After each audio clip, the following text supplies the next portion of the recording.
order. Public comments, announcements, we don't have any. Consent agenda, we're gonna hold off on that. Abatement, 6 Gilbert Lane.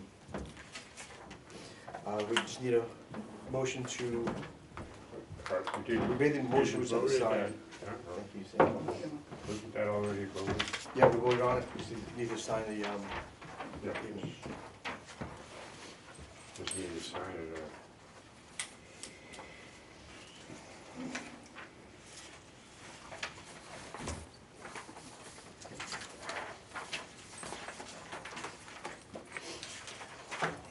Thank you.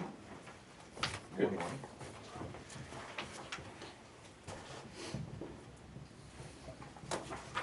Sorry, I took your space. Okay.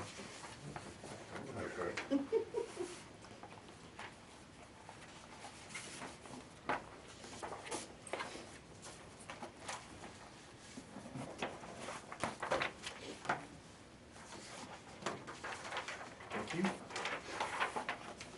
Thank you, Chief. All right, 15 Grist Mill Road abatement. Dan? So this one came through, it looks like, from the email that was sent over, that there was some sort of unexpected, what appears to be medical emergency, and the residents were brought out of the house. By the email, they seem to be elderly, and it doesn't look like they were returned to the house afterwards. They were put in assisted living, and when they were removed from the house, there was a tap that was left on. So the tap wasn't discovered on until someone was able to actually get back to the property, which was a couple months. The woman that was filing the abatement request is managing her father's affairs. She lives in California. You can only get out here when her work allows it. But she said she does have power of attorney. So they're looking to have the bill that was assessed at $1556.94 reduced to $500. They did currently set up a payment plan initially, but have since filed an abatement request. So the 1556.94 is for the 292,000 gallons? Yeah. That was back in September. So they're asking for abatement down to 500 from 15? Correct. So what's that bill now, 1556, what tier is that? That's all of them. So that would be the first through 15, 15 through, and then everything above 70,000 would be at the highest tier. Alright. I did the math, if it was all billed to the lowest tier, it would be $446.68, 446.68, including the base rate. which is 70, Yeah, which is included. in the 446, yeah. Alright, Jeanette? I'm gonna yield to Mr. Thompson. What do you say, Mr. Thompson? Well, you know,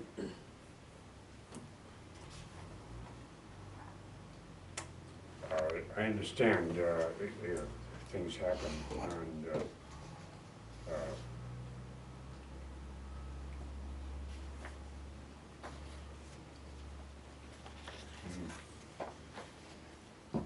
could split the bill, it's 50-50. 778. Yeah, it's 778.47.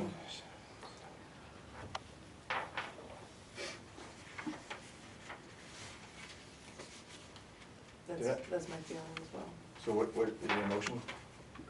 I'll make a motion to abate the bill to $778.47 at 15 Grist Mill Road. Is there a second? Okay. Any further discussion? Alright, all in Yeah. favor? Aye. Aye. So 778.47. And and then again, if they want to work out a payment plan or whatever, to accommodate as best we can. Alright, thank you.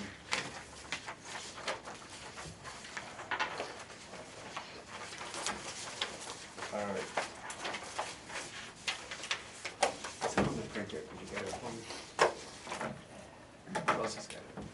Gristmill? What's that? 15 Gristmill? Yeah. All right.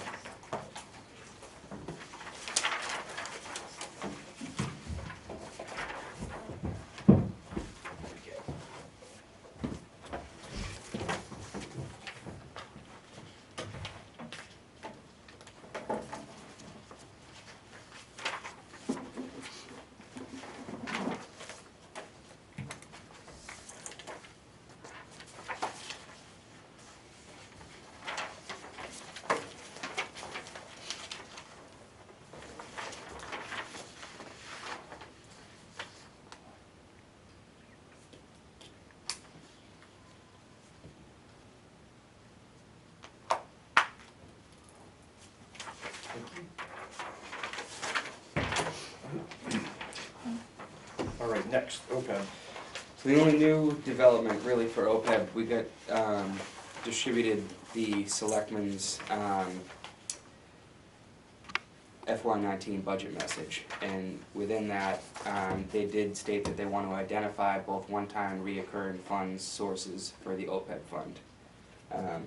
So, as they alluded when they were here, Carol and Chris, when they're meeting with us, to sit down and come up with a funding plan. It's on the selectmen's radar as well. So I understand that the last selectmen meeting, they were supposed to be going over the FY16-17 audit. So I believe that's wrapping up, which means they should be able to have some time to sit down and start to put together a plan. So Okay. hopefully more on that soon. All right, let's leave OPEB on the agenda then. The Verizon cell site? So we've been going back and forth on that for a few, probably weeks, maybe months now. At this point, the water department has obviously been approached about putting the cell site here. I went back and looked at the previous town meeting request that was put forth by the Board of Selectmen. So I'm proposing that I go to, get scheduled to be put on a selectmen meeting and go and present, the opportunity to them, is they're gonna be the ones who have to enter into the written contract with the cell provider, as well as put the town meeting article together. What's the time frame? What are you thinking? I'd like to get it done, before, town meeting, so that we can Mhm. post the RFP, get it bid, and then get the approval at town meeting. Yeah. Okay. Okay. I know, they're itching to get going, the cell company, Okay. so, and I'm sure that the selectmen and administration would like to get an extra source of revenue as well, so. Okay. So I can reach out to, Chris and see when I can get put on a meeting Okay. to. Sounds good.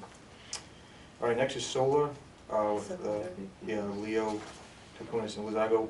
That's at 7:30, so we'll hold off on that. Lothrop update.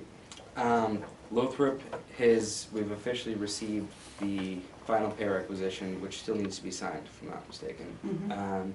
They did come out, the tank manufacturer came out and raised the ladder.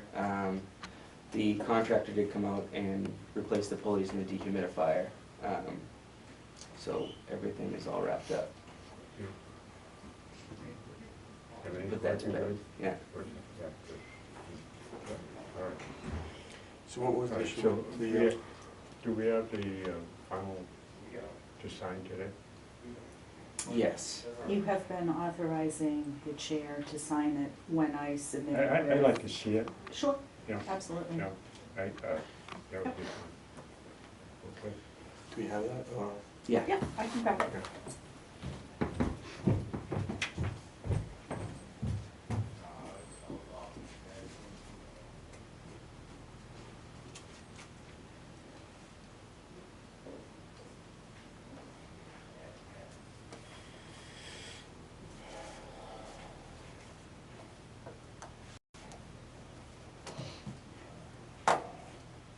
Good morning.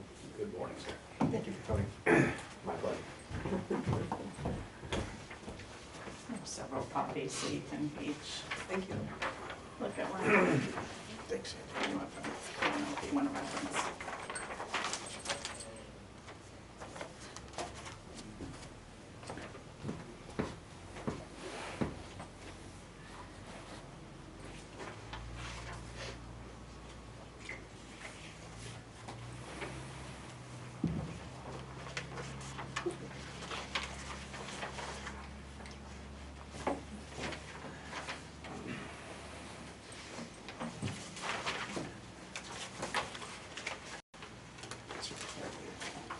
So what is the final payment right here, the 26? Yeah, 26,704.91.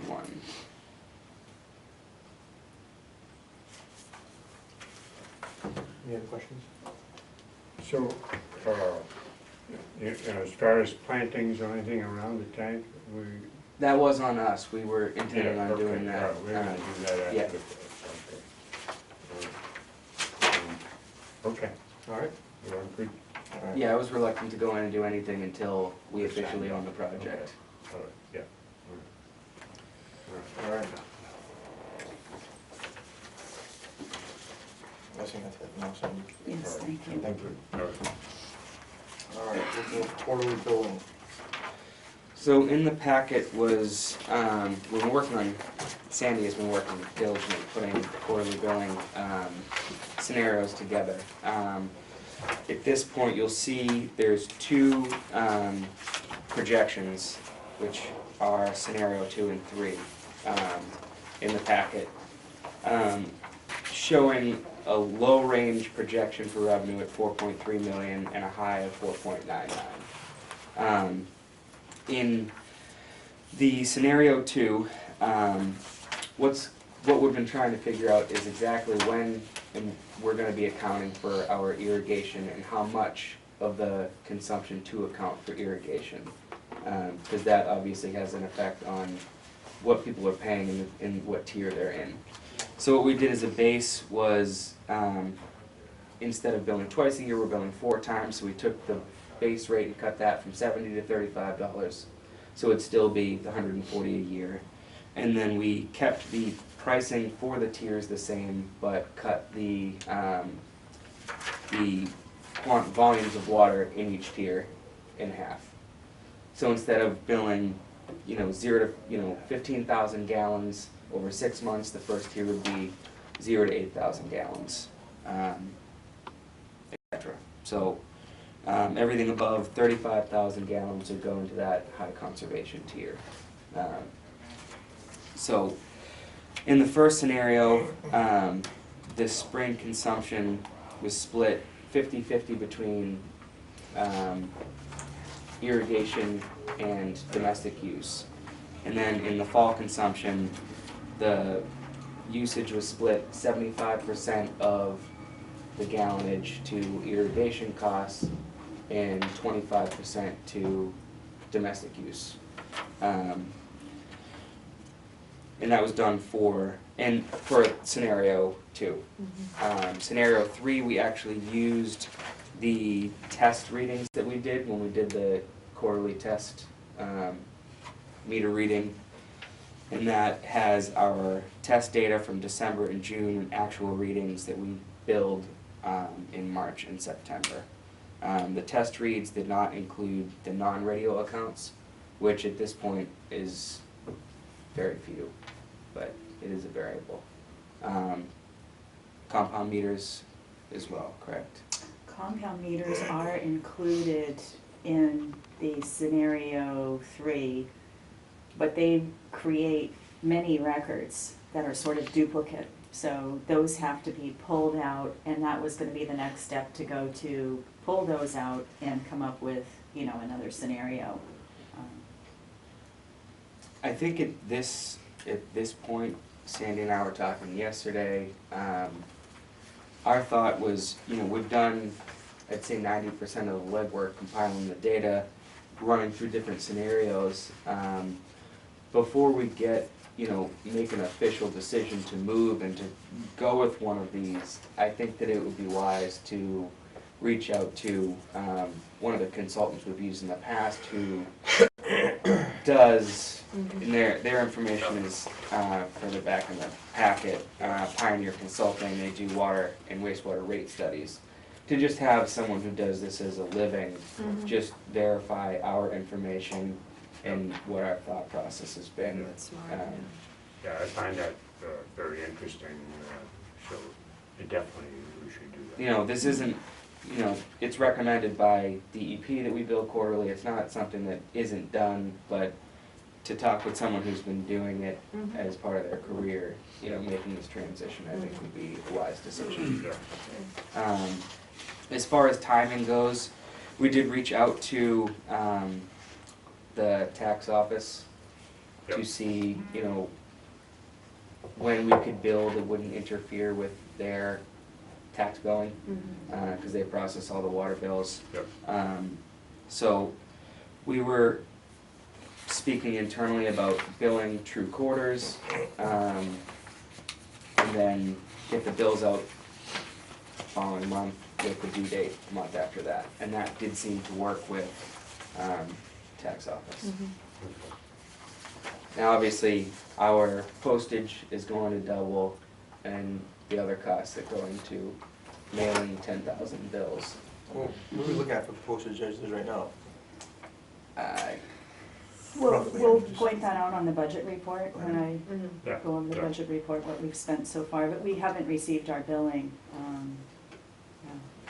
Have to get back to you on an actual figure. Where does it show our base rate? Is that on here? Right here.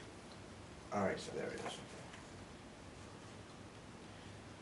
So that obviously times Right. 4 is I can't believe, we only have 855 people that have signed up for water service out of. Service type protection plan? Almost out of 10,000 Mhm. accounts.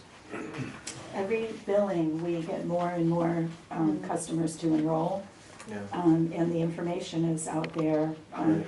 channel 18, I believe, it's on our website, it's on the water bills. Right, right.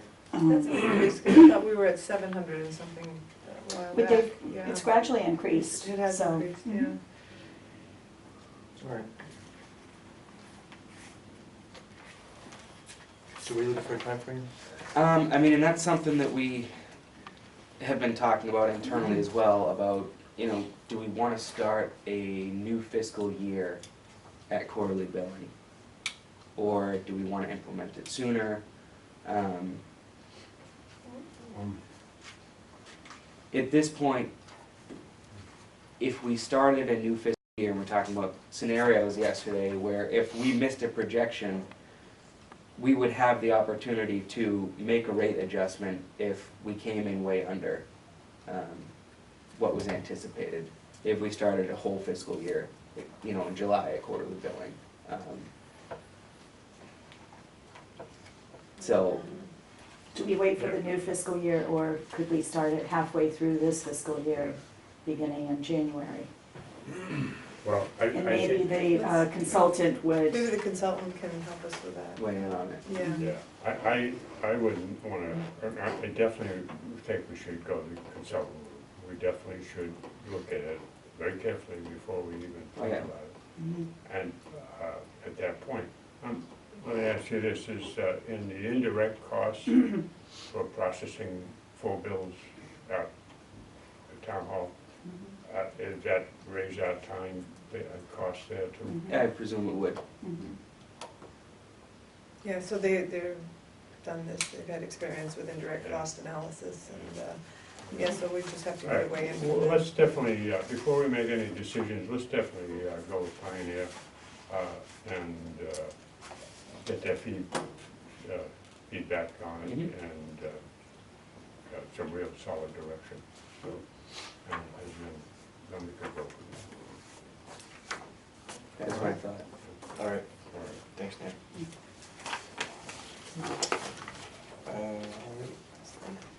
Seven-year capital plan.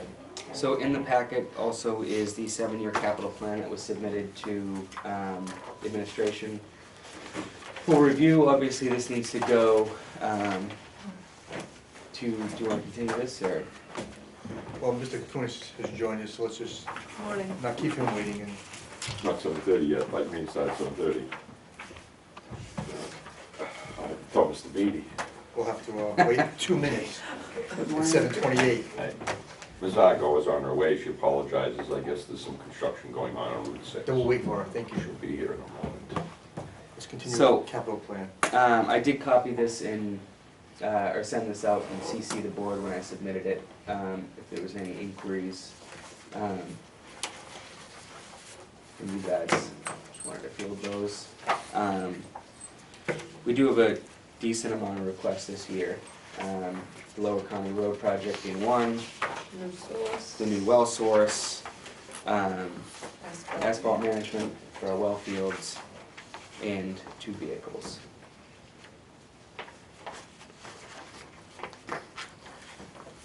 So, let me back up, the capital projects, the Great Western project, we're kind of holding out on that till after the gas company, or?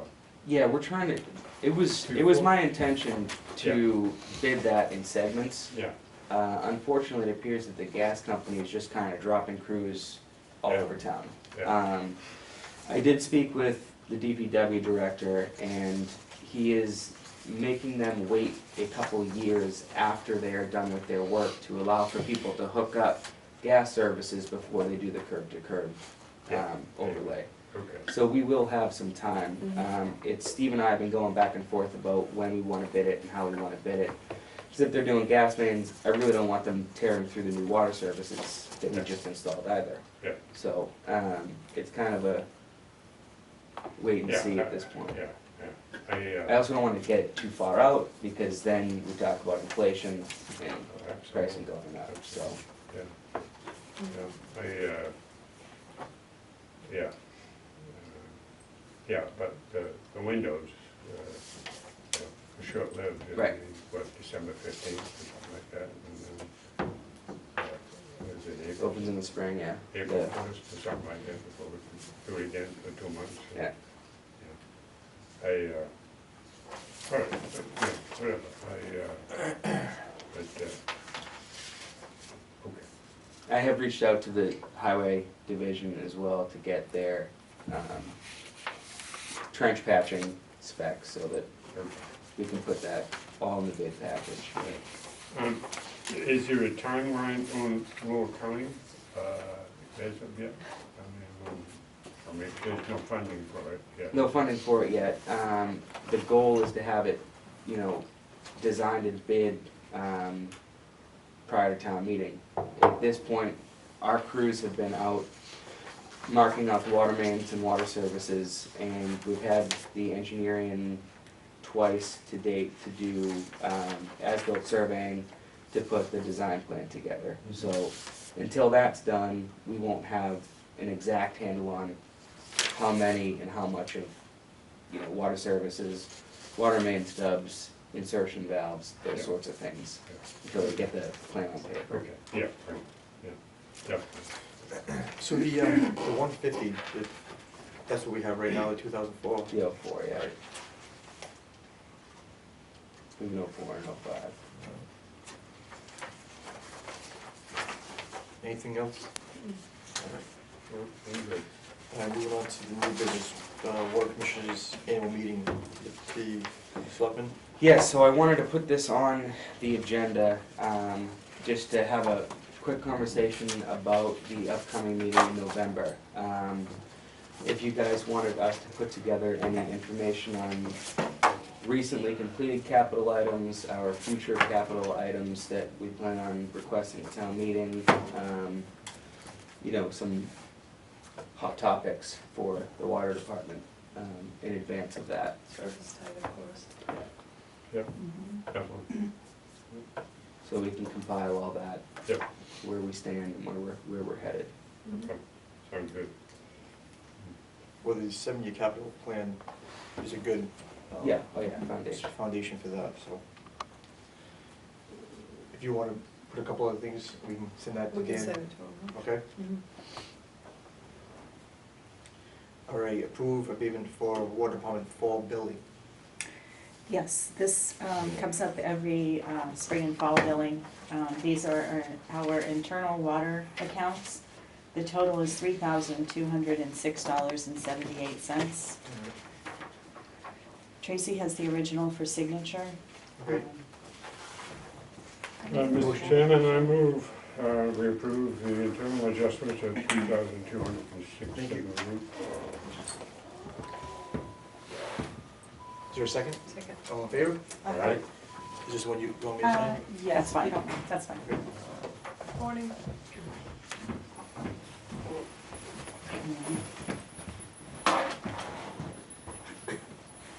One of those.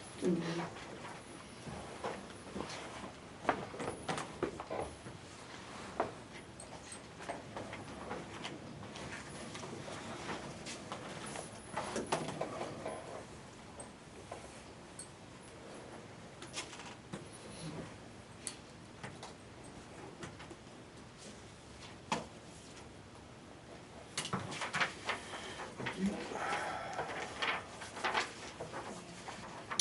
let's go back up to solar. Leo and Liz, thank you for coming in today. And go over our solar options again. Yeah, I do have a handout, which I think I have plenty this time, and the last time I had to make copies. And from what I understand, we are looking at possibility, we're trying to compare essentially, if the water department were to use some of its lands and put in solar, as Right. opposed to a purchase of net metering credits, wherein you're basically benefiting from another project having been built, and it's not under your control, but you are benefiting from the power essentially. Anybody else want one? Thanks. Thank you.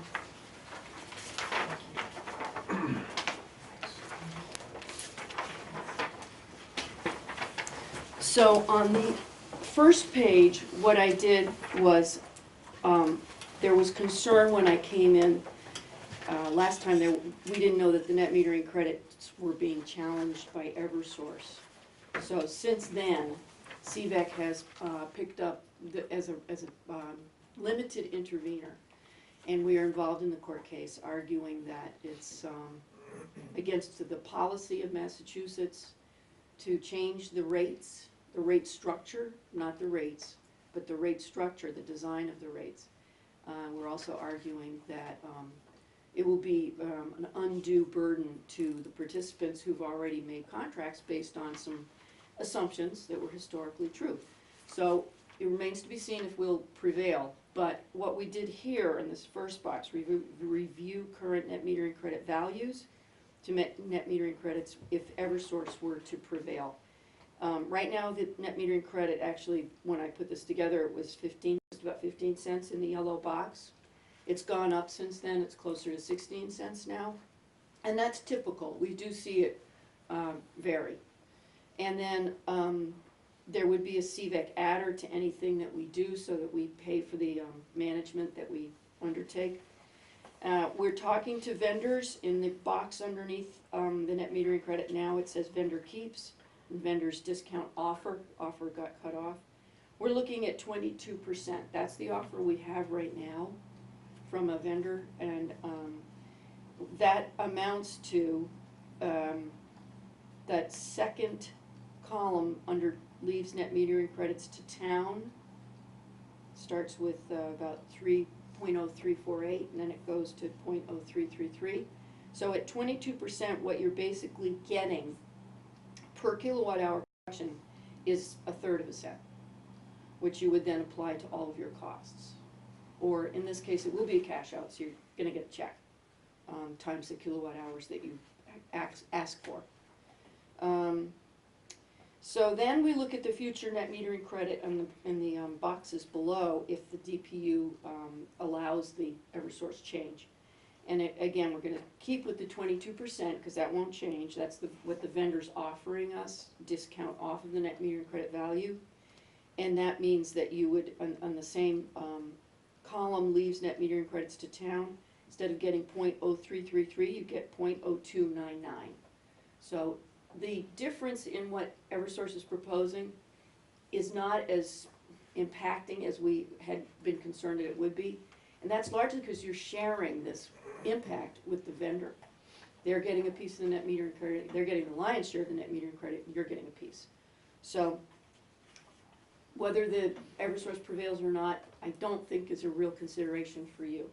I don't think that's a reason to hold off. So that puts that element to the side. The next piece down, Harwich Water District capacity for added net metering credits. So in order to sort of start to look at should you build or should you buy, we had to figure out, well, what are you not getting right now? Because you're taking the net metering credits from the Harwich Cap landfill, and you have a new tank, the Lothrop tank. But we also looked at, with Sandy's help, what you may be actually using in electrical that over what you had contracted with Harwich to take.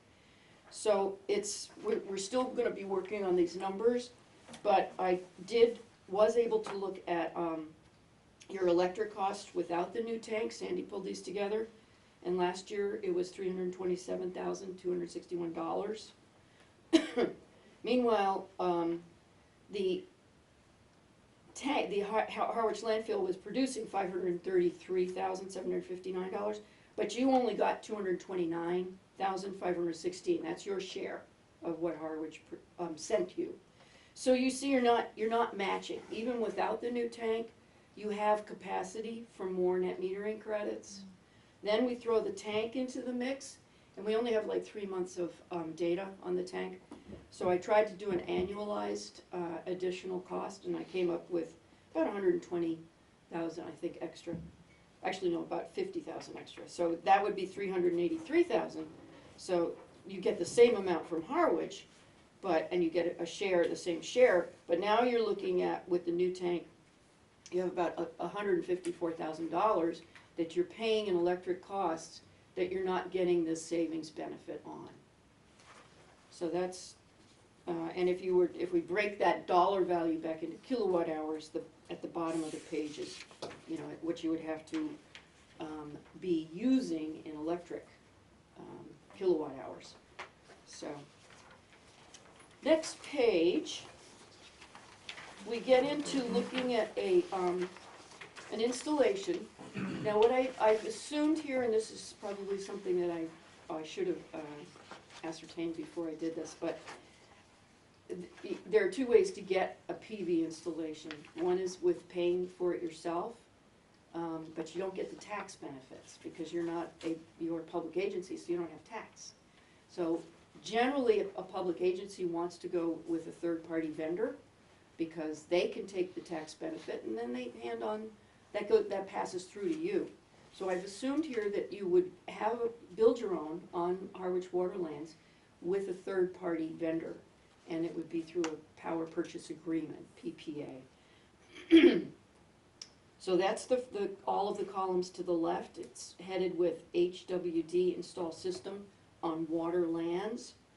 I started with basically a megawatt, which is 1,000 kilowatts, and that would take up, usually that's about 5 acres. That's the rule of thumb, is 5 acres for a megawatt. It's getting a little fewer acres now because solar panels capacities are going up, but we're just looking at how to guesstimate here. With a capacity factor of 0.14, that means at the column where it says year one system output, you'd be getting 1,236,912 kilowatt hours. So that's close to what we were looking at on the other page, what you have left over that needs meeting. Then on the columns, and the PPA, this is the big guesswork. To figure out what a vendor or developer would charge you to develop and own and maintain your PV is a very big unknown. So what I've done here to come up with the 13 cents is, we know right now that with the programs that are being phased out, the costs from CVEX experience has been 12 cents, 10 cents, just about 10 cents. That's gone up because of the fact that the programs, the incentives have been going down steadily. So with the big change that's about to come forward in December, we'll be phasing out what's called SREC 2, and we'll be going to the SMART program. And this is going to influence the vendors only. It's not going to influence net metering credits. It's going to influence the vendors. So they've all been saying, we figure it'll be a couple more cents. It's going to add a couple more cents to what we need to charge as a PPA to make our financials work. So that's where I came up with the 13 cents. And again, it's a guess. So, and then we work the numbers. The EAO is what is called the estimated annual output. It's based on some software that we go in and we say, okay, we've got a system that's 1,000 kilowatts.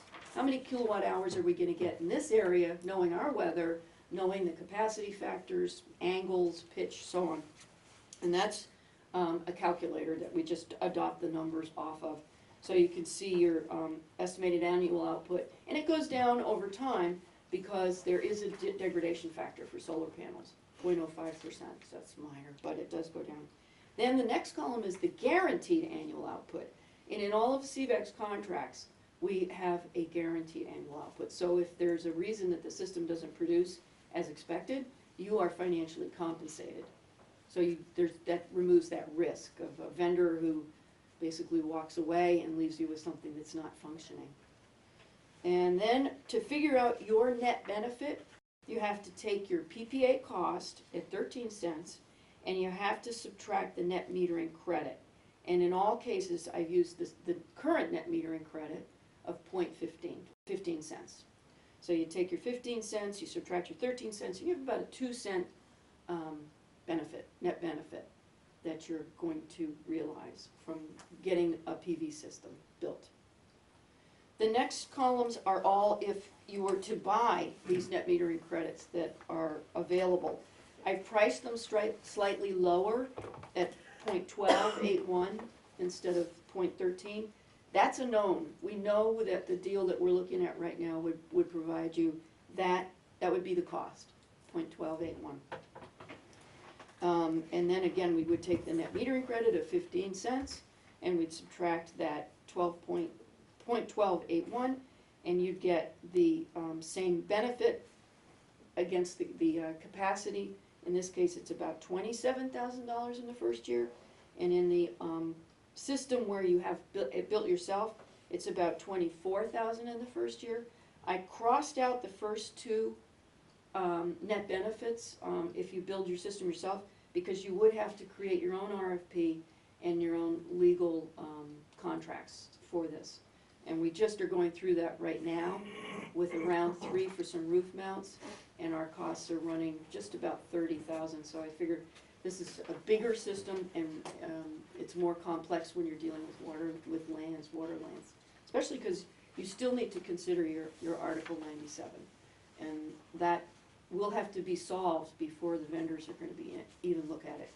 You have to remember we had all of your properties, your water districts, on our round 2, and the vendors wouldn't engage because they're not willing to go to a bank and try to get financed without it being free from Article 97.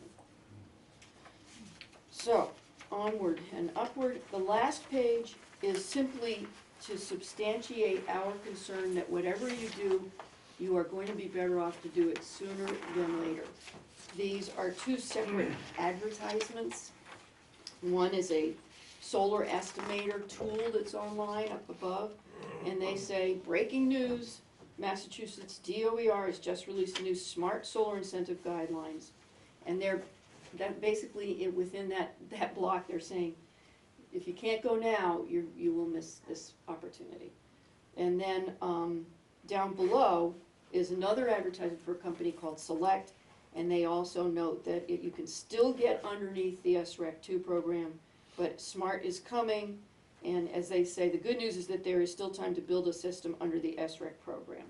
So those are the bells and whistles that CVEC's kind of been trying to carry forward and let you know that the net metering credit opportunity that we presented and that we've been bringing forward is the last of its kind, and we're not even sure it's going to close. The vendor themselves are kind of looking at where they're going to go. They're thinking maybe we'll just sell the power from this installation in Dartmouth into the wholesale market. So they haven't even given us the go.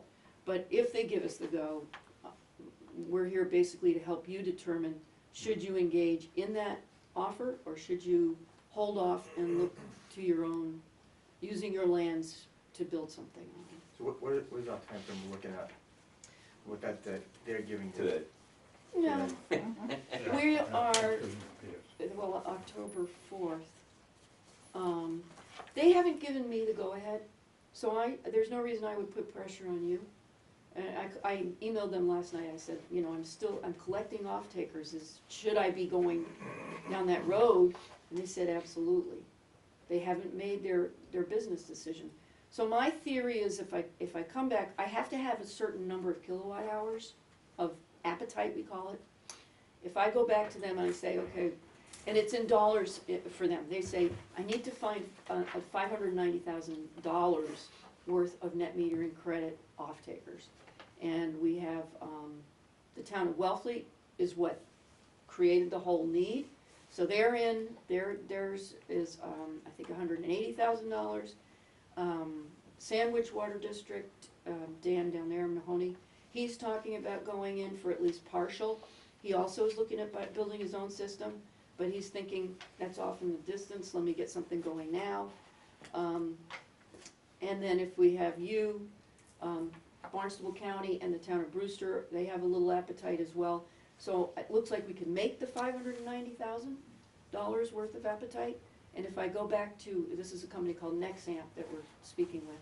If I go back to Nexamp and say, we're ready, where are you at? Then we can sort of either close this or not. So basically, this is a plan that the vendors putting feelers out, trying to get an idea of what they have out there for of interest? We actually, CVAC, because of the town of Wellfleet's interest and frankly Nauset's Regional School District's interest, were very active starting in last winter to find a vendor with an opportunity to buy net metering credits, which is what we've done for COM and Katuitt, and so we that's sort of part of what we do. We could not find any vendors. I had lots of vendors make offers and then pull them. And I've had some vendors make offers that are just like, you're kidding, 10% discount as opposed to a 22% discount? Just numbers don't really work. So Nexamp is a company that we had done business with. We have contract with them.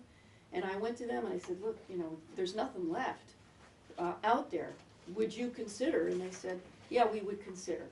So frankly, we went through about 7 developers. And this is all that we've got left standing. So as I say, it really is the last of its kind. And I must repeat, we don't know if it's even going to come through. Right. So that's where we're at, and to try to help you figure out where you're at. I know it's uncomfortable to have to say, it is sort of now or never, but. I think if I could, just to summarize, I think what a lot of the people are concerned about in the news and the reaction of the Eversource's rate change case and its effect on the net metering credits. And I think Liz kind of answered that question for you guys in the first 2 boxes. I mean, even in the worst case scenario at this point, it's not going to go away. It's just going to reduce by a smaller amount. I mean, the concerns are that if we lose that case, what's Eversource going to do in 5 years or 10 years as far as coming back and continuing to reduce these values. But we all have to be concerned about that, whether you do this deal or not, because, again, especially here in Harwich, we have a fairly decent solar array. So, and it just doesn't send a good message out for a lot of the communities that are trying to do the right thing. So, but that portion of this handout, I think, answers that question. The idea of going with your own solar array is an interesting discussion, but I think you guys really have to look at the options that you have, to go on it 100%, the water department owning it, building it, running it, maintaining it, the whole 9 yards, and reaping the 100% benefits from it. I believe once you put sharp pencil to paper, you'll find that that is not an option.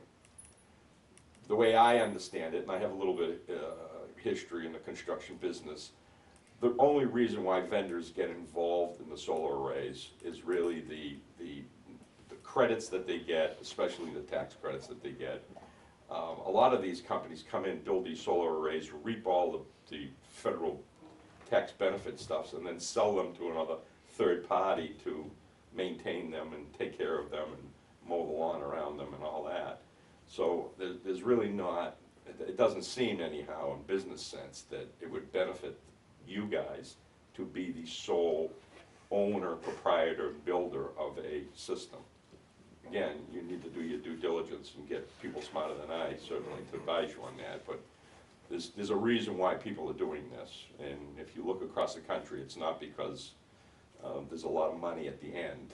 It's a lot of money up front, and so most of it is all got to do with tax credits, which, by the way, as Liz said, you guys don't get because you're a town. the entering into partnership with vendors like we have done with the Harwich facility, where you lease the land, I think Liz did a great job of trying to at least project out these numbers to show you what those benefits could be. Can I interrupt I- and just make a sure. point about those numbers too?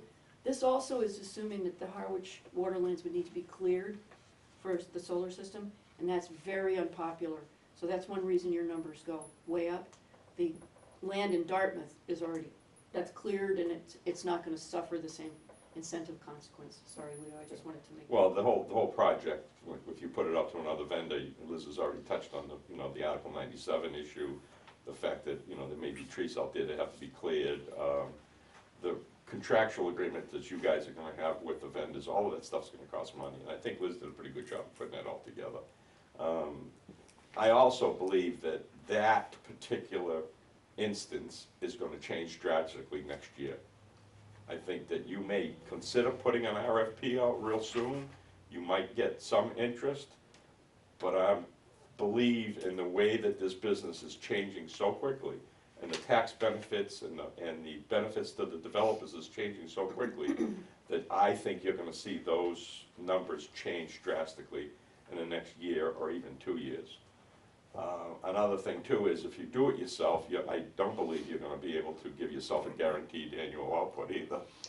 Well, that would If you do it be, yourself, that's if you do it Well, with a no, vendor. yes, that's standard contractual. With a vendor though. Yeah.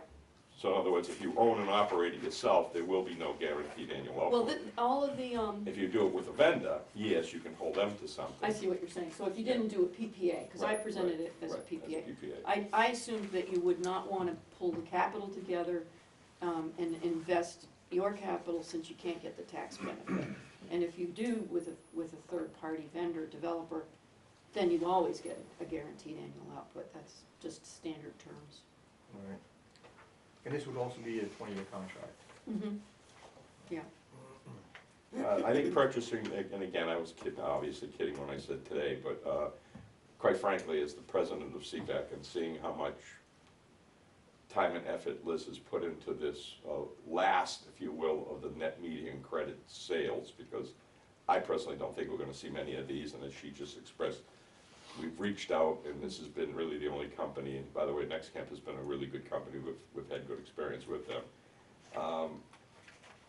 Because of the environment out there, and I'm gonna really blame the Eversource case too, sending this kind of cloud over what's gonna happen, why should we do this, let's wait.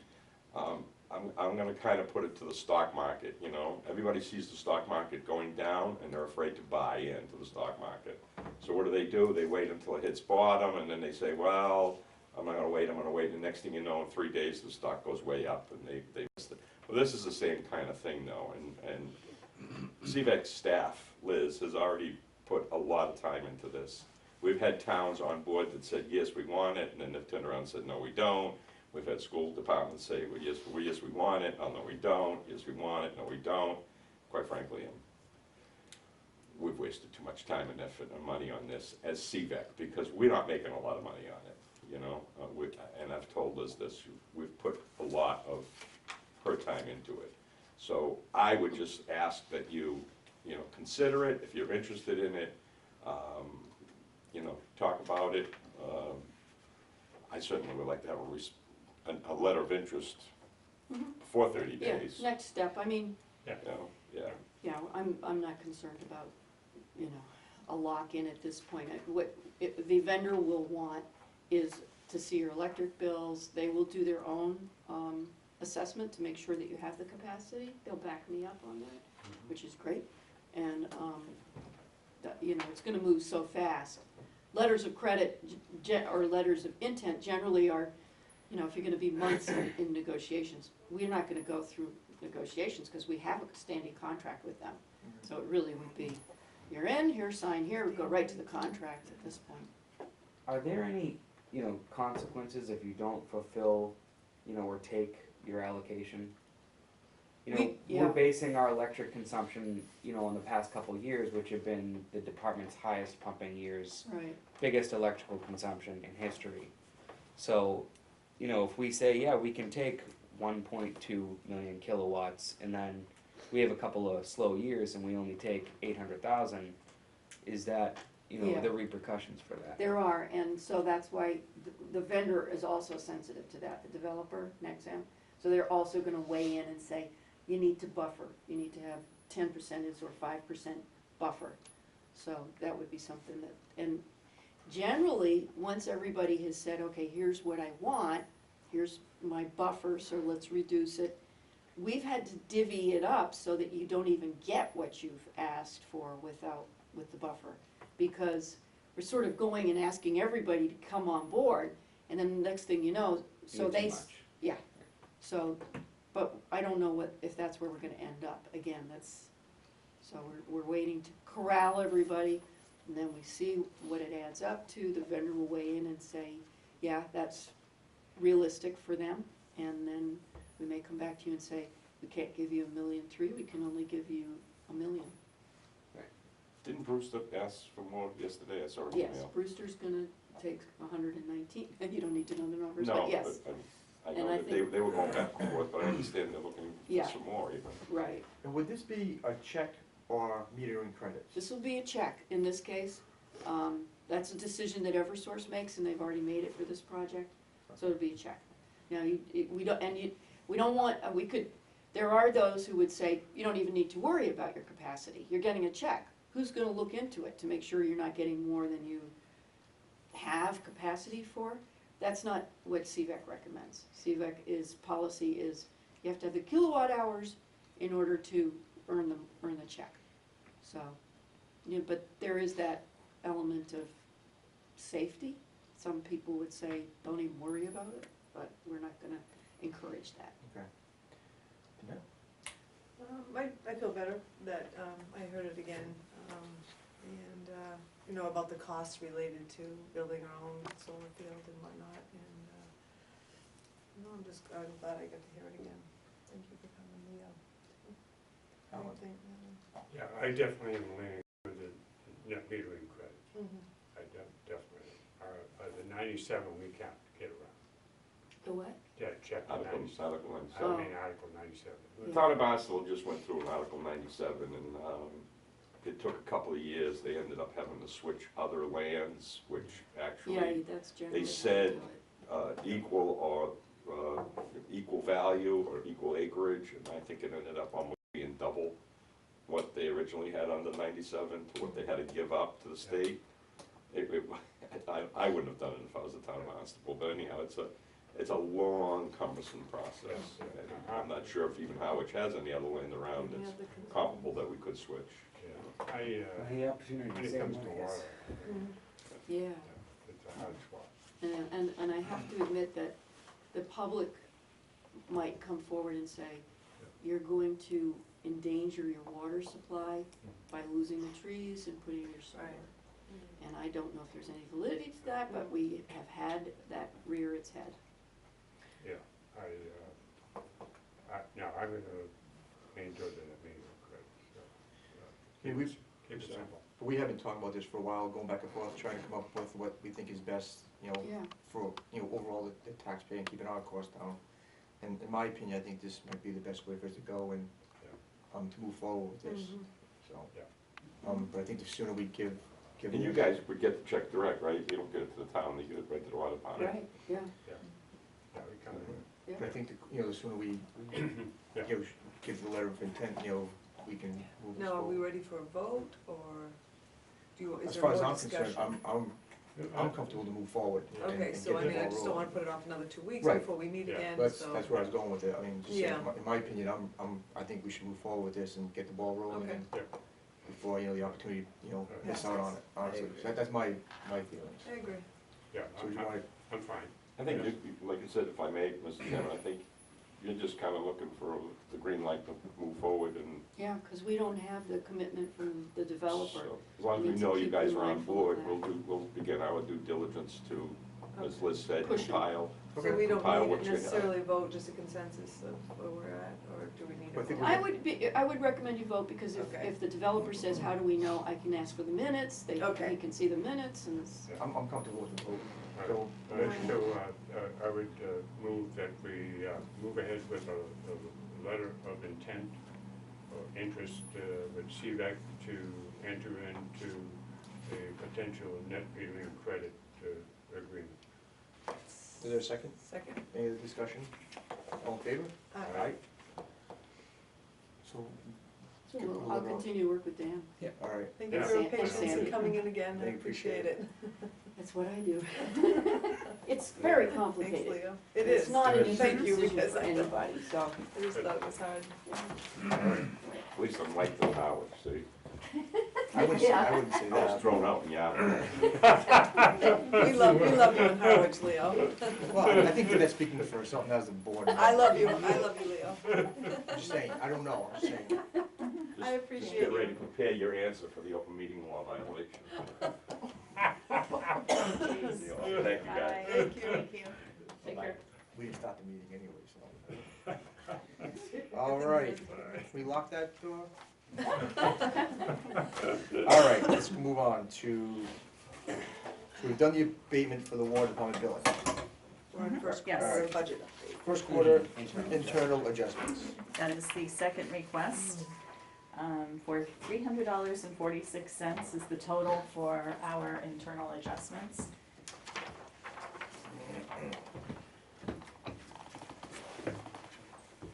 What was the total? It's on the front 300. top page. Oh, I see, I'm sorry. $300.46. Do we need a vote on it? Yeah, I like Yes. that. Yes. Mr. Chairman, I move that we approve the first fiscal year 18 first quarter internal adjustments in the amount of $300.46. Second, Second. any further discussion? All in favor? Aye. Aye. Thank you.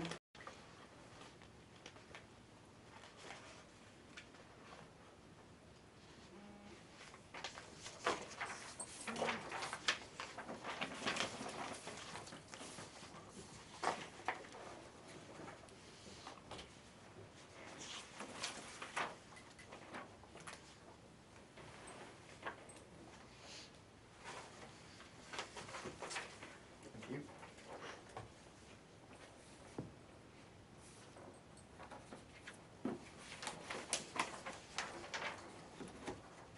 Sally, you here? Yes, thank you. Thank you.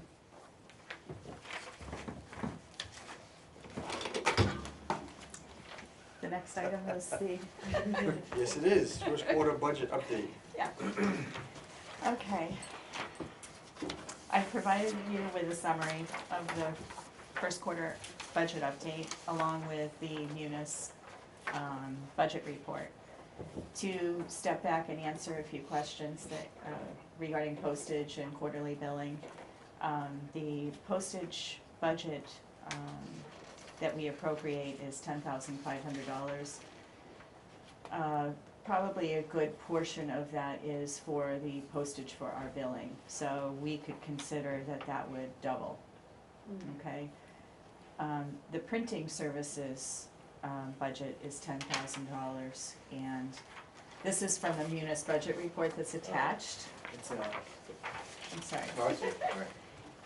I just wanted to step back and answer the question about postage. I see it, I see it. Okay. And then printing services, we budget $10,000, so that would double with quarterly billing. Just- Both would double? Postage Yes, both and- of those items would double, So the increase for the quarterly would be Mhm. 20,000? plus indirect costs that we'd have to figure out Okay. with the treasurer's 20,000 office. plus, okay. Okay, now, the first quarter budget update. As of September 30th, the regular operating budget was 20.6 expended, 20.6% expended. A total of 21.7% was spent for salary and wages, and 15.1% on operating expenses.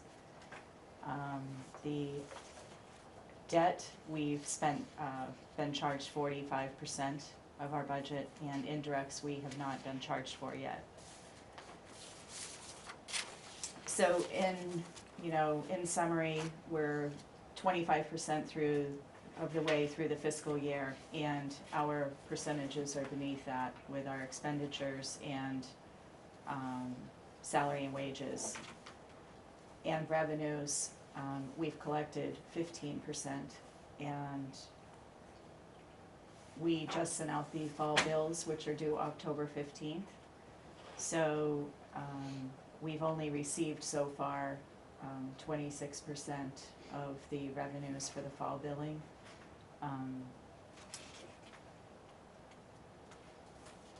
So everything looks good at this point. We've just started a new fiscal year.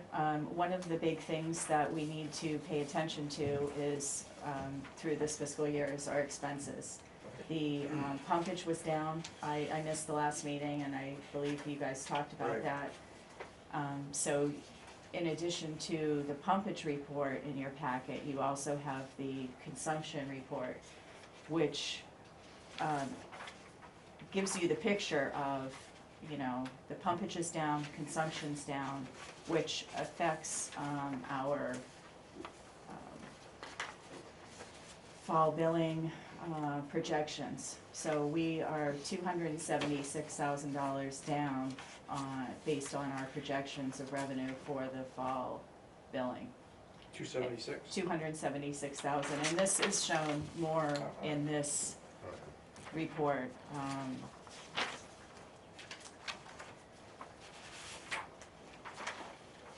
This is one of the things that, you know, Dan and I talked about, is if we did do quarterly billing sooner, that maybe we could make up for some of this, you know, shortage. We wouldn't be able to stick to true quarters, right? That was the. Right, we Correct. couldn't, yeah, we couldn't stick to true quarters if we made that change to try and make up for some of the lost revenue. Yeah. Another thing is that we budgeted a surplus of $450,000. So that sort of absorbs some of, you know, it absorbs the shortfall, which means we wouldn't return as much to our retained earnings. But if we continue, we wouldn't have to request a reserve fund transfer. So Yeah. the 276 would come out of the 450, Mhm.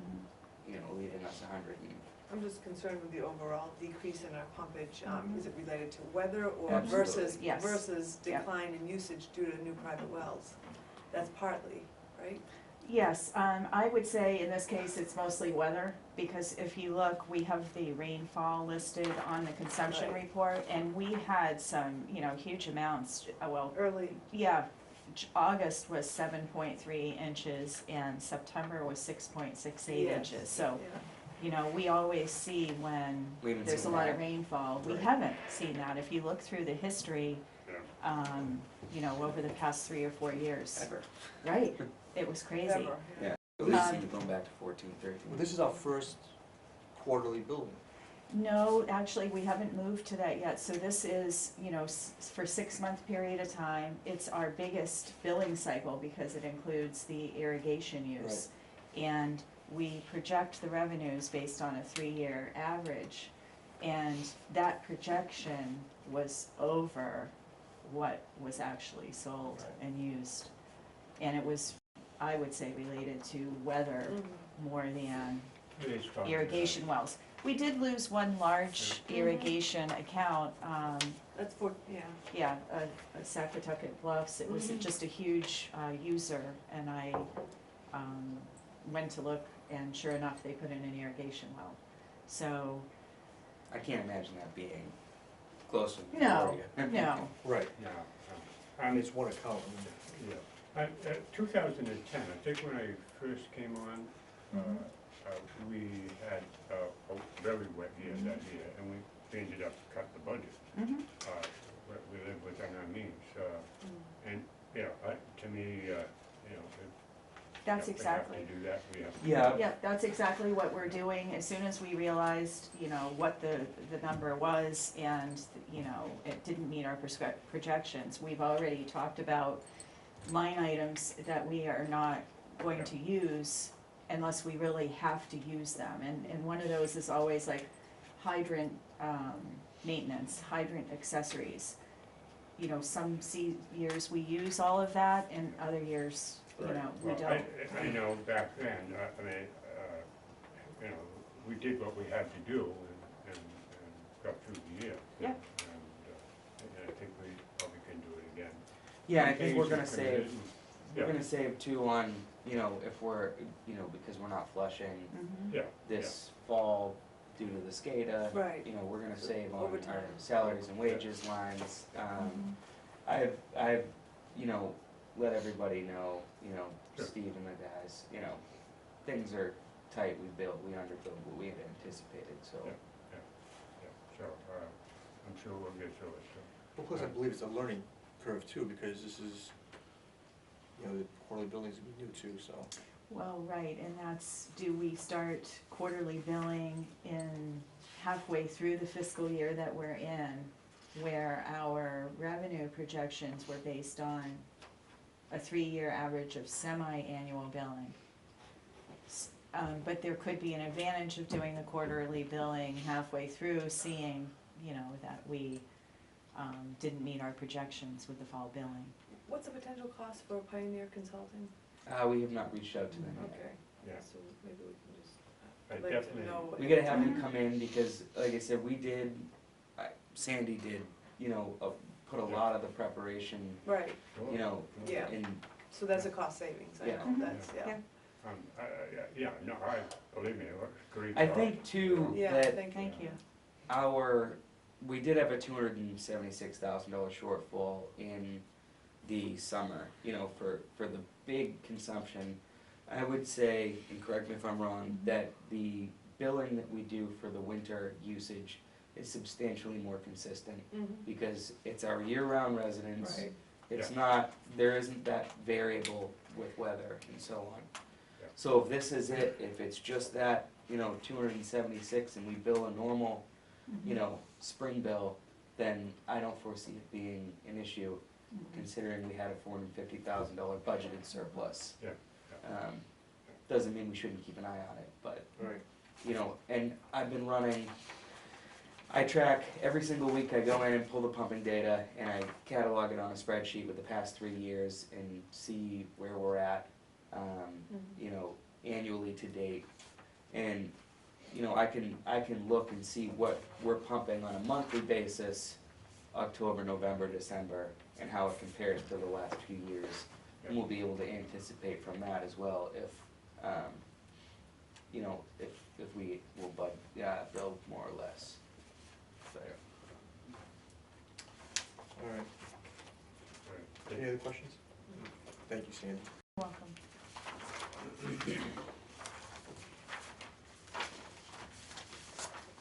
Thanks, Sandy. Thank you. Welcome. All right.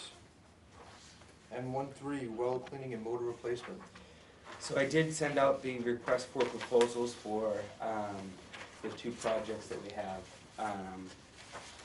And got returns on both of them. The lowest bid for the replacement of the M2, M3 motors and cleaning and redeveloping the 3 M wells was $37,829. The same it's FG Sullivan Drilling Company. They actually have some of these mason jars from the well development shelf here. They've been here before. I've dealt with them before. They're a good company. Happy to have them back. So they plan on doing. They also won the bid for the conversion of the submersible pump to the vertical turbine at well 6. He planned to have a crew here towards the end of October to do all of that work. And what would be the time frame for it to be up and running? So depending on which he does first, the cleaning and redevelopment is 40 hours per well. So you have 120 working hours of surging those wells. So that's, you know, that'll be 3 weeks, you know, for them to just clean and redevelop these wells. And converting the submersible to a vertical turbine, I would think you can get in and out of there in a week. All right. Questions, Danette? Alan? No, All right. I'm good. All right, excellent. Yeah. Thanks. Thank you. Just a quick question, mayor services Yeah. and Denise, DL, yeah. yeah, is that a family member of that company Yeah. originally? Yeah. I don't know if they're cousins or uncles or, Yeah. Well, I mayor- believe at one point they were the same company and then they broke apart Oh, I- and created two separate companies. I think Mayo was probably the original company that established some of the early wells. Yeah, They used to be around town all the time. yeah, I know we've done business with all three of them. Yeah, no, it's all, yeah. Okay. All right. Well, 6 vertical turbine replacement. That was the second page that we looked at there. with Also the- E and F? Yeah, we're good. All right. Superintendent's report. All right. Couple things on that. Danette had reached out about the nitrite levels, so I compiled that information for the board. I summarized it in a spreadsheet, but I also have printed out the actual lab results if anyone cares to take a look at those as well.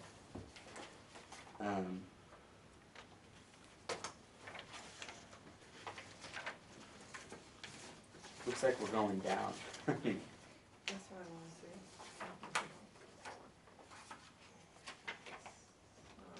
This one. Those are the 4 years, so each one of those is a different year. Okay, I didn't print you've got 3 one. copies just because there were so Okay, many. here, we'll look at this There's together, 4 we're years fine, of data. okay, But I took all the data off of these and just put it in the spreadsheet. So okay, each one of those Yes, is got for each treatment Okay. set, just out of the way. will you just give us a little education again on nitrate versus nitrite? Nitrite and nitrate are the, they're both the forms of nitrogen that are used for, food and algae growth, basically. It's the, Okay, got it, that's, I got it, yeah, all right, so. so that's what we test for nitrite and nitrates. Yes, both. And they're compounds of nitrogen. Mm-hmm, okay, all right. Let's see. So we're going down. Is not the nitrate something that develops from the use of chemicals in water treatment too?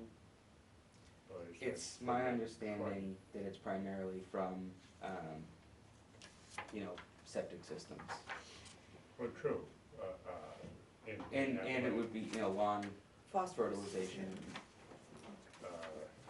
Okay, all right. Questions answered to that? Yeah, Okay. Yeah.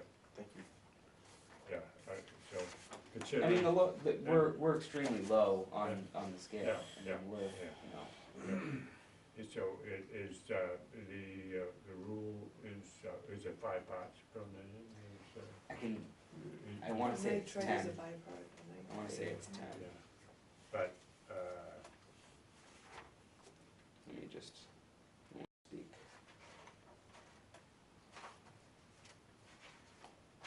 what the standard is on it? Or, Yeah, it's 10 parts per million. 10, So okay. we're, Yeah, well, yeah, we're well down there, all right. yeah. Good, I mean, the highest is T3, and that's at 1.8 as So of nitrate 2017. converts to nitrite, So, I think, it's yeah. a byproduct, yeah. And we're not getting any nitrite, that's why Right. we're on Yeah, reduced yeah, monitoring. Yeah. yeah, right, yeah. Yeah, that's great. What else we got? So that was one. Anything here? So, we did get a response, if you recall, the Mass Rivers Alliance petition to Mass DEP to impose regulation on Water Management Act permit registrants, which we are one of. They did hold the public hearing, and I got, from DEP, that we got emailed out that they denied the Mass River Alliance petition. So they will not be imposing regulation on registrants at this time, which is good. It's a win for us. Next, the SCADA project is starting next week. In advance of that, I've had the treatment staff take T1 facility offline this week so that we can operate the system as we will have to next week to try to work out any kinks in advance should there any arise. We anticipate taking this station, powering down Tuesday, so Monday holiday, removing, replacing all the PLCs and associated hardware, and having that ported over to the new computer and HMI software by Friday. And then at which point, the following week, so as you know, or may not, we really have two communication networks for the water department. We have T1, T2, the Cahoon building, wells 5, 6, and 7, all are on the fiber network, or are all capable of being on the fiber network. And then we have the remaining wells on the radio network, which communicate via antenna, repeater on a water tower. So we're going to do all the wells that are on the fiber network first,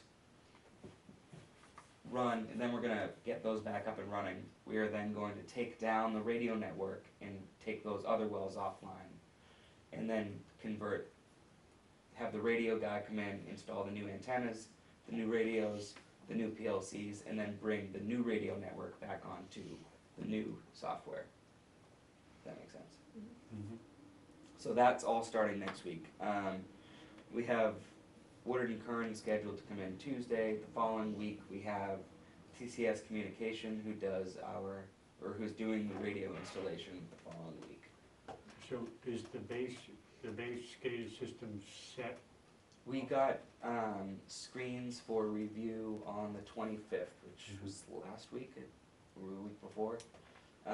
So I sat down with the operators, we reviewed the screens, provided them with feedback. So as far as the main unit goes, yeah, that's what they're coming. That's ready to go. Yeah. So we're loading in now and segments. Yeah, I mean they're gonna, it happens. So there's gonna be two crews really. There's gonna be the crew of our guys, who are gonna be doing the physical installation in each cabinet.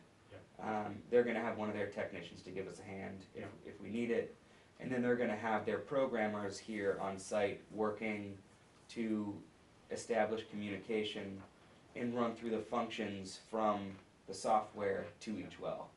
So they have to, they're going to set up, and once we replace a PLC, they'll say, okay, boom, I can see the PLC, I'm communicating with it, let's try out the pump start command. And we'll have to run through each sequence with each well. We'll have to tie in all the chemical feed system and all the alarming for that.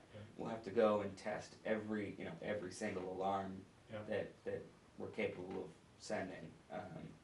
And that's that's coordination between our staff, our operators, and their programmers to just do that work. Is like the Lothrop tank, which is started out all new, so that's a simple feed in, is it? Is not to dismantle the older system and then... No, well we do, so we temped up a radio at Lothrop to communicate with the old system. So it's already prepared to do a swap with the new radio to just get it over. They do, because the Lothrop tank it's a complicated, it's not as easy as turning a well on. There's a lot of intricacies there within, running that. So there is going to be some development on the computer end just to enable, complete control from this remote location. Because right now, we're seeing a tank elevation and we have a general alarm that will come through if anything goes wrong over there. But as far as adjusting any of the level set points, the pressure set points, has to be done locally at that tank. So once we get them, you know, once we get communication on the new network, we'll be able to have remote accessibility to adjust all that stuff. I noticed that when we were setting that up, you know, it just, you know, the glitches that, you know, getting the right pump to run the right time and all that. So, so as far as the whole pump system, all that's pretty much established and. Yeah, at this point, so we got through summer, Mhm. and Yeah, we found that harmony where we needed to be with our set points. As the demand dropped off within the last month or so, yeah, we've had to go in a couple of times to just kind of figure out where those set points need to be for our, you know, off-season mode. okay, Because the pressures within the distribution system are significantly different. When you're drawing 6 million gallons out of the system a day, there's more pressure, less pressure, so we're still fine tuning. The winter, we've been, I think, 2 weeks now on existing set points, and we haven't had to go back. So I think we may be where we want to be. But I was anticipating this anyway, yeah, because yeah. it's such a dramatic. Now, how about the treatment plants, as far as the equipment that's currently in there? I mean, it's fairly new, so. So the Well 10 treatment plant has Allen Bradley PLC in it, which is what we are converting to. Okay, Right now that is set up with, Well 10 has a Direct Logic brand yeah, with a small PLC to basically can do language, you know, translate the language and then send over to the treatment plant. Fortunately, our treatment plants are not very complex. There's not, you know, the treatment happens elsewhere. mhm, So as far as what, you know, the moving parts inside the treatment plant, it's really just the valves opening and closing. But the Bruce Cahoon plant is a Direct Logic, and that is going to stay a Direct Logic, because to do that, and we sat down with the engineers, and when we went through it, they said it's really just not worth pulling this all out, yeah, because it is, you know, a few years old, it's still functioning. You know, we'll still be able to do everything that we need to do with it, so. all right, sounds good. Hang on. Just some tidbits. We're currently installing the vehicle radios. I don't know if you saw Comptronics is out here. We're the first in the town, so they've been here 2 days now, installing the new CB radios in the vehicles. Is that townwide? That is So you part of the communicate with townwide, yeah. Fire? Fire, Police, police, DPW, DPW, recreation, I think there's 8 different channels. Mhm.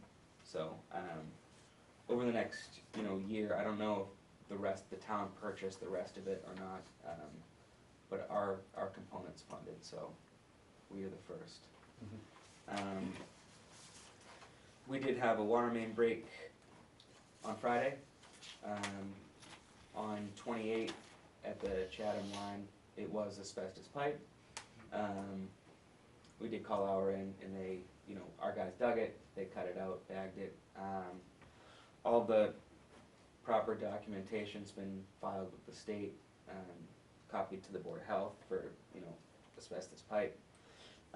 And we had someone come down and pick it up Tuesday, so it is officially off-site. It's $900. We had 8 feet removed, and it was $900. So, just a And that's over Riverside by South Harwich by the Chatham line. 28 in, Riverside, right? yeah, it was it? Hillside. was the Hillside. street. Hillside. Yeah. Oh, it's the last Yeah. year before Chatham. Right. It's a couple miles over there, something like that. I don't even think it's a couple miles. I pulled. Seven, Fortunately, we exercised the gate at Charles Yeah. when we were going back and forth with Chatham about the Oh. interconnection. So we were able to shut it down real quick. One gate, shut it right off, and you know, didn't lose a lot of water. But I don't believe it's a lot there.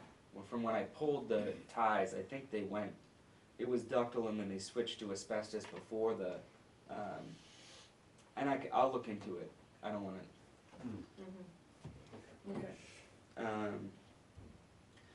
we are having now scheduled monthly wastewater meetings with Chatham to coordinate the interconnection. There's gonna be some of our, residents who tie into the Chatham sewer gravity mains, and where we're gonna put the interconnection and all that sort of stuff. So, they've set up, monthly meetings. The next one is November 16th. We are also in the process of trying to coordinate leak detection training with the pipehorn manufacturer. I'm trying to open it up to the other water departments around us and coordinate with the Board of Licensure to get TCH credits for everyone who attends. Next, as you know, we've been waiting for the utility services company to get us a proposal to clean and spot repair the tanks. So they finally did get me a proposal. Okay. You say tanks both? The 39 and the Pleasant Lake. Okay. Because that one's starting to show signs Right, of. they're both, yeah, I don't know if it was just the moisture in the air this year Just all or of a what, sudden. but the 39 Pleasant tank, Lake, yeah. Yeah. 39 tank Yes. turned bad fast. And Pleasant Lake, yeah, you can see it from the highway. Yeah. So, and they, showed that on the most recent tank inspection reports, that it looked like, the kids are throwing rocks at it or something, but it looks Pleasant like Lake? yeah, the steel hydropillar part looks like there's some chips and Do we have so on. cameras So out there? no, Is that something that we should do? I guess we could. I mean, have to look into what. All right, we're just, But- yeah, keep us updated on So, those rock. They gave us a proposal for $37,000 to remove the debris and spot wash and, touch up and pressure wash the Pleasant Lake tank, $37,000, and they gave us a number of $72,000 for the Route 39 tank, which I thought was astronomical. So prior to getting this proposal, I had reached back out to Leo Euskis, who has been doing our tank inspection He was reports the for quite some inspection, time. And said, hey, who else can I go out to, because I've been waiting for 3-4 months now and they still haven't gotten me a proposal. And he said National Wash Authority, who had actually sent me an email the prior week saying, hey, they're a company out of Illinois. They said, hey, we're going to be in your area in October. Okay. So Leo had referred me back to them. I reached out to them to get a proposal for them to come and do the Pleasant Lake tank. And that's, pressure washing and touch up, $17,740. And for the 39 tank, they had $16,775. I So, think we should, yeah. they are gonna be out towards the end of October, so, That's convenient that they're gonna be here. in yeah. Illinois. They try to schedule a I think whole that's ton of work. reasonable, I think this is a priority, I think we need to jump on this. I agree. Yeah. So, Could you repeat those numbers for Alan? yeah, so, Alan, we've been waiting for the utility services proposals. Yeah. They came in at $72,200 for the 39 tank and That's a lot. $37,000 for the Pleasant Lake tank. 72 for 39, yeah. I reached out to Leo, who, Yeah. and even before I got this, because they never got us a quote, and he referred me to the National Wash Authority out of Illinois. Yep. They had emailed me the previous week, stating they were gonna be in the area. They gave me a proposal of $17,740 for cleaning the Pleasant Lake tank and $16,775 for the 39 tank. That's good. Wow. Mm-hmm. Is this the company that originally did the work on the tank? No, So they're just the maintenance, or, Yeah. okay. Wow. And that's all it is a clean up, touch up, and, yeah. yeah. I, like I say, I'm very disappointed in that 39 paint job. Yeah, those numbers, yeah. Yeah. Yeah, so I think we need to get on that, Yeah, that, take advantage of it. So will you reach out to them? Yes, yeah. yeah, I have to confirm and just get that scheduled, but Okay. that's without a I doubt. recommend you go ahead with that, yeah.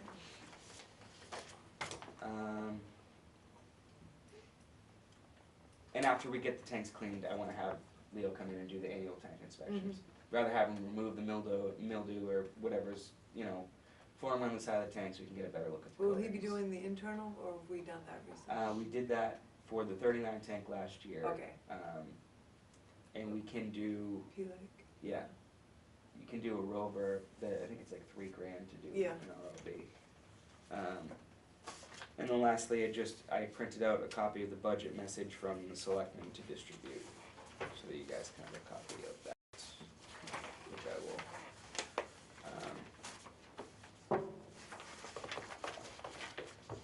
And that is all I have. Thank you.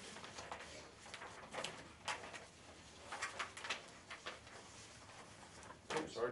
There's one. 2 pages, just that. Oh, sorry. Yeah. Thank you. Okay.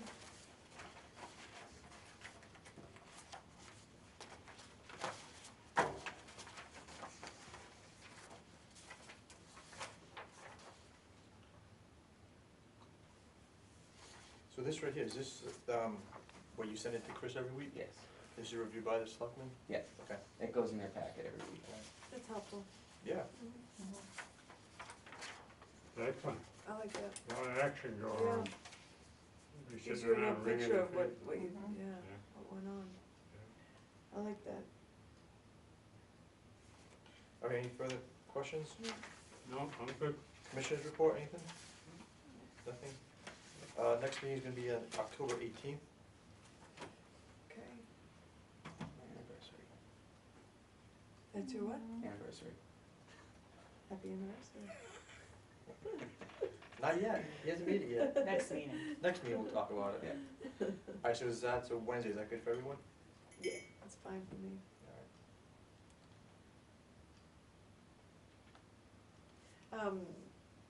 Do we wanna look at making the meetings at 8 AM, or is everybody fine with the 7 AM Alright. meeting time? Does that still work for everybody? Alan, have any? I meet at 5. I could've made 5, cause I just got in at 5. We could talk about it next week. Well, no, I if you mean, want. it's fine, cause No, actually my job is changing next week. So I'll be doing a different schedule every week, so for me to know, ahead of time what our meeting is gonna be, then I can figure out what job I'm gonna do. Yeah. Just, is 8 o'clock better? I'm just asking, I just threw it out there, I didn't know, cause it's 8 fine o'clock for would me. be better for me, It but, would be? I mean, if, it's up to you guys, I mean. How about the office? Dan, I'm in, but We come in at 8 o'clock, and Dan comes in at 7, yeah, so it would be better for staff for 8 AM? it's what's best, I mean, Let's You think about guys it do. and then we'll I mean, maybe revisit it next Yeah. week. We wanna try 8, I don't think we've done it yet. Well, something else that, I mean, I don't know if it would be, a possibility, but at the end of the day, like, I don't know how busy you are, like midday, or 4 o'clock, or, Yeah, that's crazy for me. yeah, Yeah, okay, that time is crazy for me. alright. I mean, we can split it to 7:30 versus 8, we Yeah, can, I mean, yeah. Alan, You want us to he'd keep be it here here? at 7 o'clock 5. is fine. or do you Seven, want, or do you okay. wanna do He wants 6 to switch AM? it to Or do you wanna do 5. 6 It'll AM? be 9:45 by the time Okay. we start at 8, so. Alright. All right, we can, I, we'll can't think really about it. deal with All right. that, So 7 o'clock, okay. yeah. All right, Motion to adjourn. yeah. So moved. Second. All in favor? Uh, Thank you.